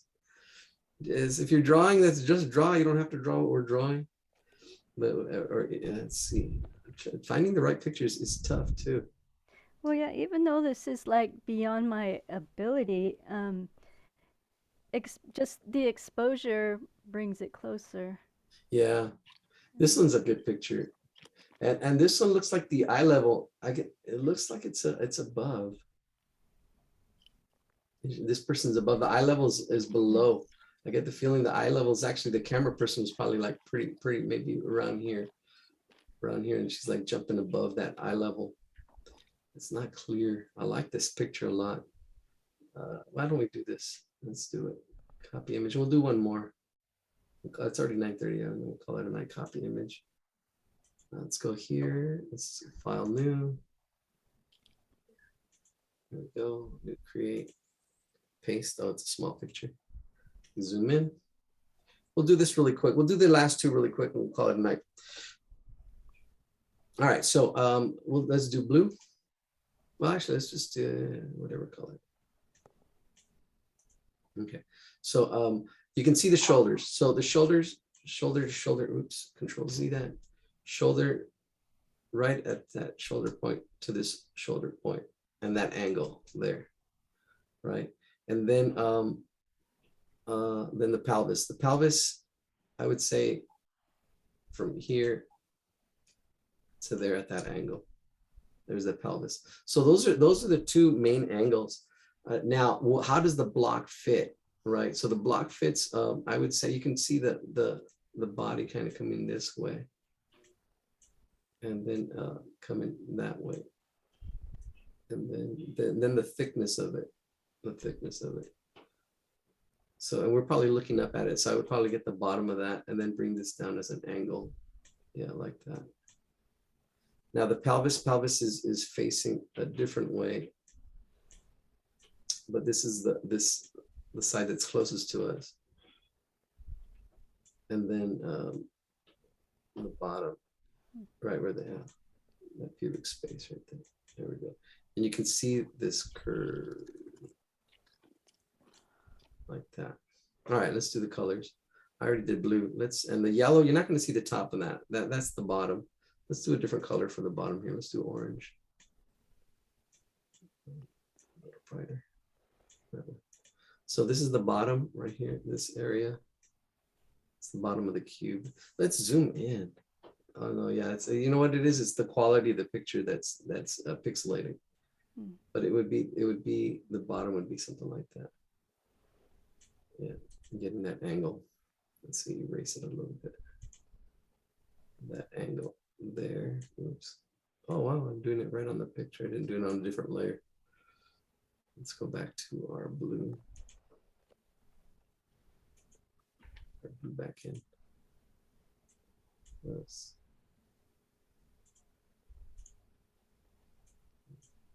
What program is this? Photo This is Photo P. P. Photo P. Yeah, it's like Photoshop, and it's online. It's pretty cool. It's pretty good. Yeah, So you're teaching us how to use the black to draw yes. bigger? Well, the blocks to help capture the structure of this form, the structure. Yeah. But you have to learn anatomy first. You have to just practice drawing. This is going to help make your drawings more solid. This is to help make your drawings more solid. And this is more advanced. So it's just seeing these blocks and seeing how they fit and seeing the perspective. This will help make your drawings more solid and more believable in space. So if you're at that level. So this part of the block is closer to us.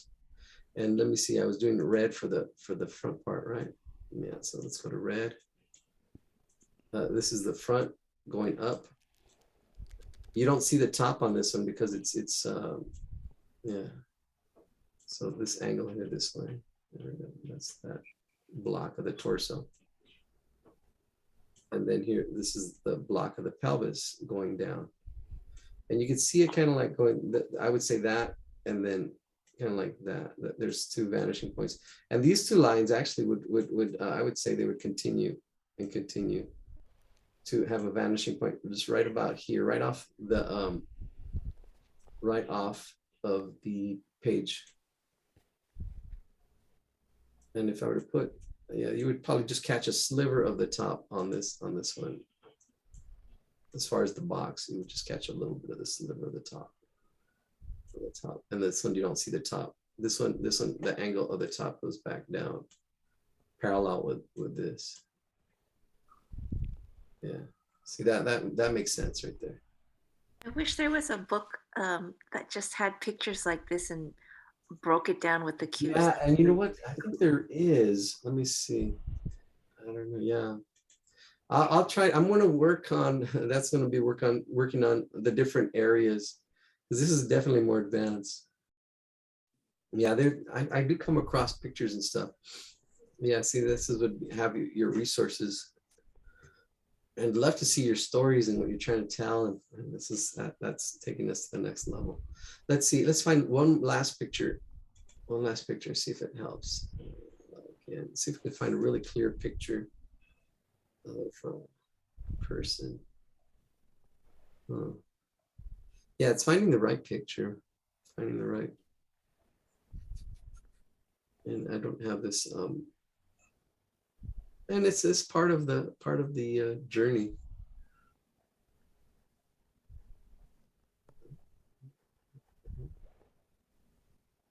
Well, let's put Olympics. Oh, you know the gymnastics would be great. Oh yeah. Olympic gymnastics. Let's see. Oh, look at this one. I like this one. I like this. Here we go. Copy image. That's a good one. Yeah, this one. This sad, I don't know, agony of defeat or agony of winning. It's just like making that, pushing that level. Let's see, new. There we go. Create. There we go. This is gonna be a good one. Yeah, the quality is there too. Yeah, this is gonna be a good one. All right, cool. Yeah, this is it. All right, cool. So let's start with the top. Let's do it all in blue first. All right, cool. So definitely looking down on this character, and here you can see this line here too. These two lines will help show that the horizon line is way up high. If we were to even see these, the telephoto lens too probably distorts these lines a little bit. But all these lines here, this would all go to one vanishing point way over here. And just like the Serena drawing, this would go to a vanishing point way over here. And way up on top, above all this is the horizon line. All these lines connect to the vanishing point on the horizon line. So you just need to know that with perspective.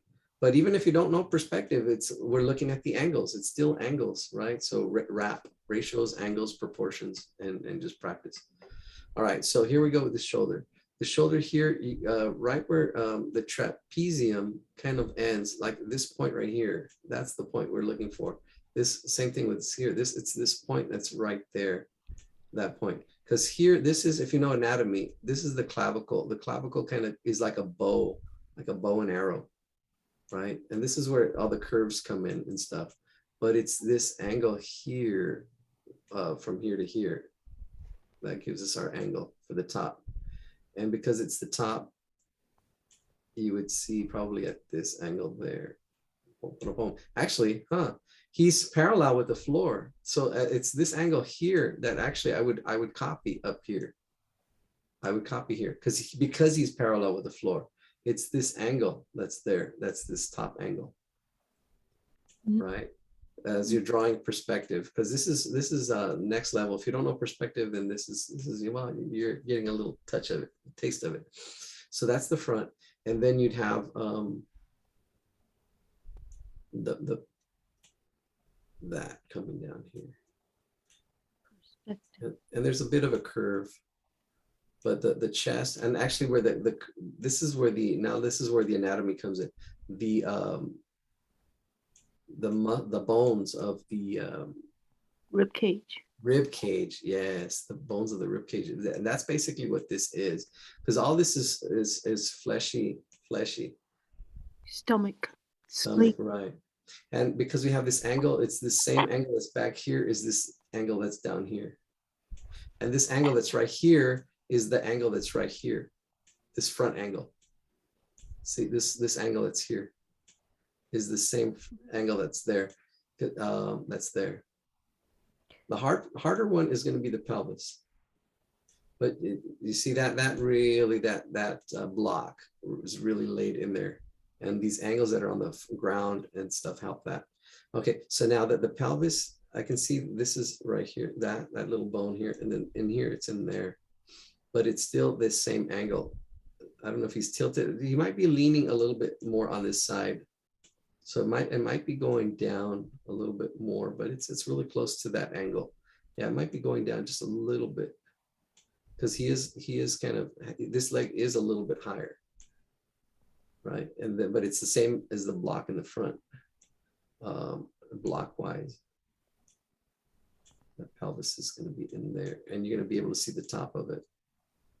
And then this is the closer side, and then this leg is like in front of it, right? There we go. And then this would be underneath. And because it's behind, that's what makes it hard. Because it's hidden. It's behind this leg because of overlapping. All right. So this angle there, that's it. I think this is it. Let's color the tops yellow. It'll help delineate. Okay. So we have this angle going back. Oh, that's not yellow. Yeah, it is. It doesn't look yellow here for some reason. Oh, there it goes. So it's that same angle that's in the back here, this angle here. That's that angle, same thing up here. And then this angle, that angle going that way is this angle up here. That's the top. And it probably goes a little further back. I would probably bring it back a little bit. Yeah. And of course there's curves and stuff like that, but this is the solidness of it, the form. That's it right there. That's the top. And then the front we'll do red. Actually, the top, let's do the bottom one since we already have the yellow. Okay, so here we go. This goes back at that angle. This angle here. And it's drawing cubes. You got to just draw cubes and practice drawing cubes in space. And that's where this connection happens. This connection happens where you understand and see that form in something that's really not so solid, more something that's more not so geometric. Okay, so there's that top. And then the side that's closest to us will be, I'll make it a little more purple instead of blue.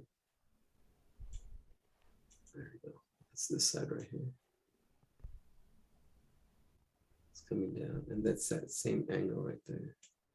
It's going back up. What this is going to be, let's get a bigger brush. There we go. This whole side right there. Yeah. So smaller. There's just that slight angle up.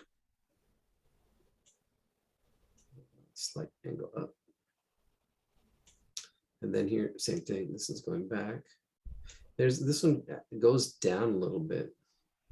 So the angle still should be kind of parallel though. It is going down. Oops.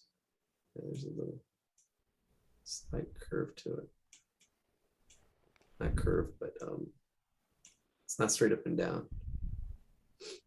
I'm putting a little bit more of an angle to it. All right, and then the front red.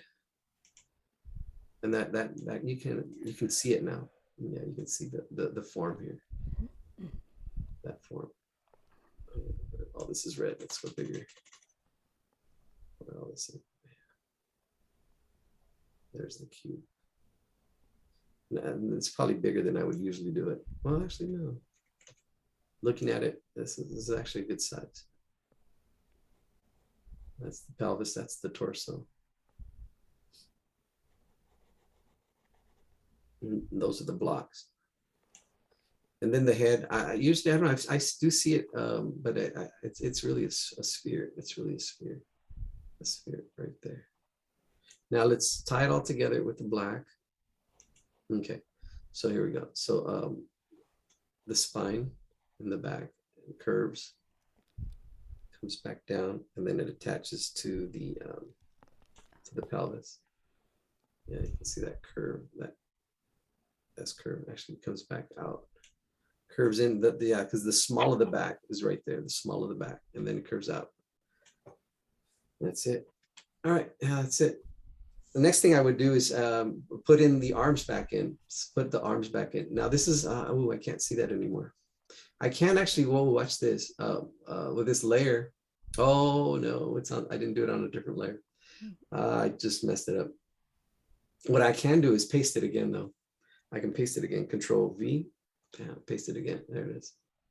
And I can actually add another layer. See, this is all knowing and bring down the opacity. Yeah, see, bring down the opacity.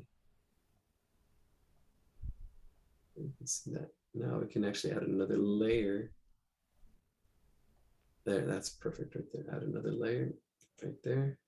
And then the way the arms attach to those boxes, right? The way that the arm attaches to it.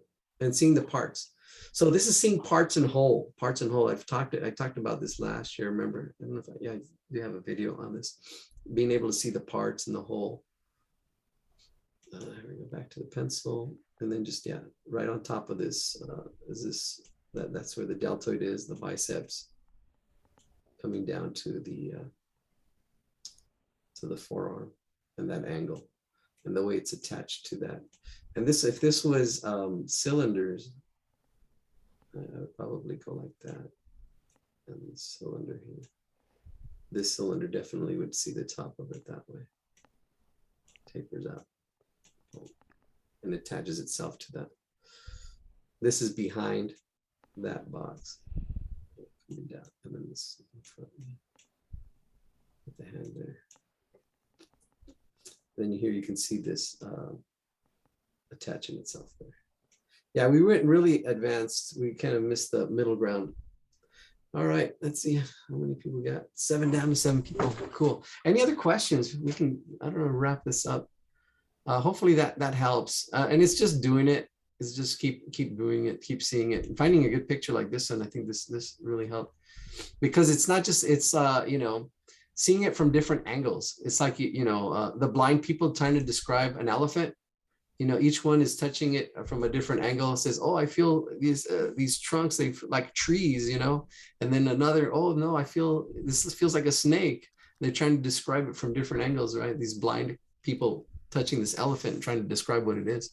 Mm-hmm. So everybody has their own point of view and figuring it out. You know, watching this from different points of view, and you start seeing it. Okay, there's the block. There's the angles. Yeah, and sometimes I like this leg is in the way. Helpful, Eladio. Oh, that's good.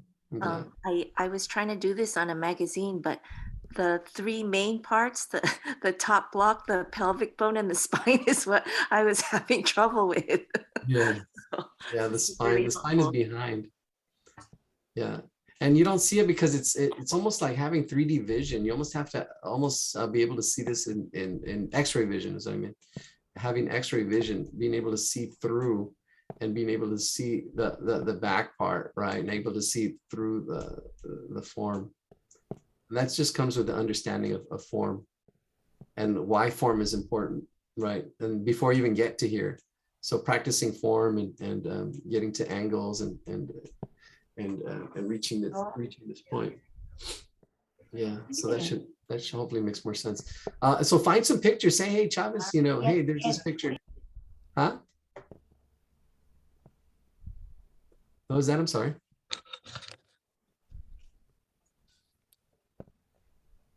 Yeah, find a picture. Find a picture, and we can break it down.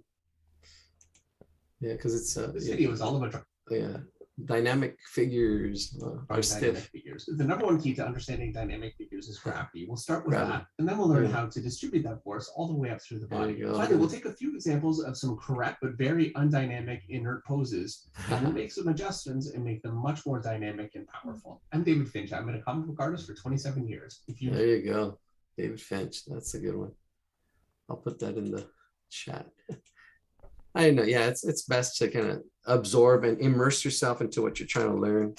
I mean, this is very specific. So, you know, this is very specific.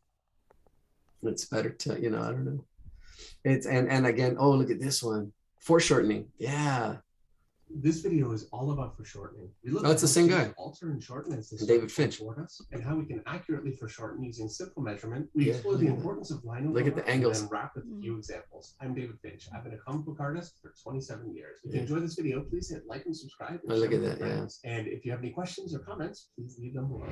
Definitely. Yeah. So David Finch looks like he's probably I've already oh no, I haven't subscribed. Subscribe to him. Yeah, it looks really good. Let's take a look at what he has. He has 215,000. I've seen this. I've seen his work before. I've seen this before.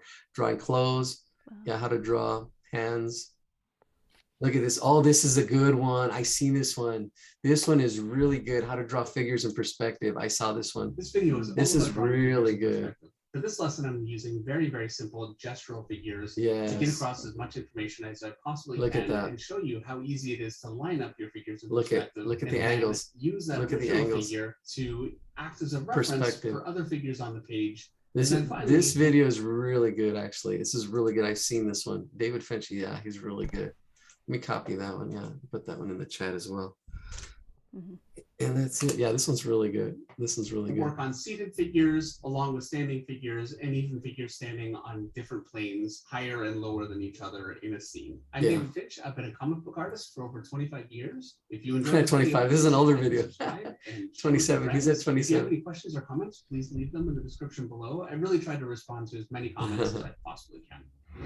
This is last year. Composition, inking. Yeah, so this is definitely more advanced. And there's a how to learn perspective. So yeah, so there's a lot to learn, or just try to draw for fun. It can get tedious and can get like, oh my gosh. But the thing is, it's about the journey and finding the wall.